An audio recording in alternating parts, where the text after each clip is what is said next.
With more than 6,000 delegates and nearly half the members of the United States Congress in attendance, the 2009 AIPAC Policy Conference is an enormous display of American Jewish power. So enormous, it requires the cavernous Washington Convention Center to contain it.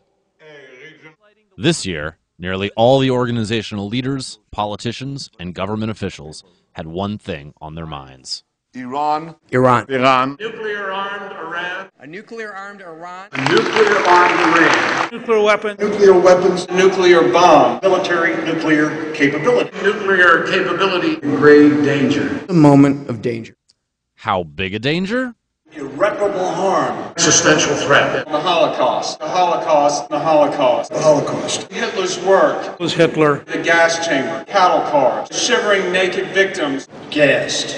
6.5 million souls. Burned alive. Auschwitz. Treblinka. Buchenwald. Killing camps. The Nazis. Yad Vashem. Never again. Schindler's List. Genocide of Israel. You're doomed. When a man with a gun says he's going to kill you, believe him.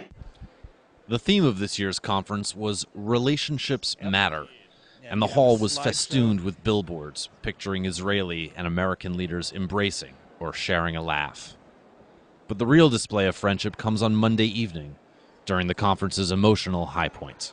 Ron Campius for JTA. We're at the Washington Convention Center. It's Monday night, the gala evening for AIPAC. This is their big, big dinner. You're going to see a little bit about how huge this room is. In previous years, they would go to the RFK Stadium. This year, they're here in the Washington Convention Center. What happens is there's a stage over there.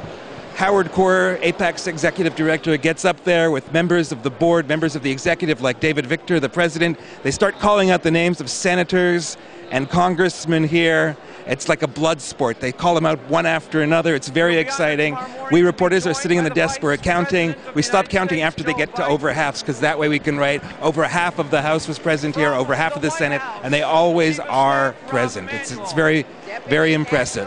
California, Jane Harmon. Mississippi, Greg Harper. From Florida, Elsie Hastings. From New Mexico, Martin Heinrich. It's just as a show of strength. AIPAC can get these people to interrupt what they're doing and come here tonight. The conference was also an opportunity for elected officials to show off their Hebrew language skills. I've been to their family cemeteries. Galad Shalah. Me Kashavaniches. Tohar. Hanish. Am Yisrael. Hi. Am Yisrael.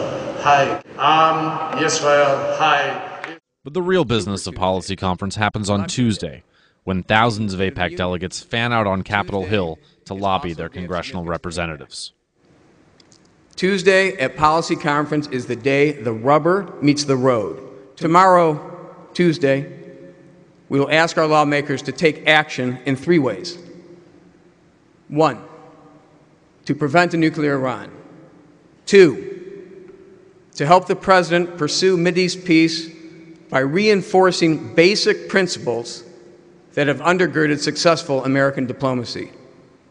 And 3, to provide the security assistance necessary to ensure Israel can defend her citizens. Of course, not everything said at the conference succeeded in bringing the AIPAC faithful to their feet.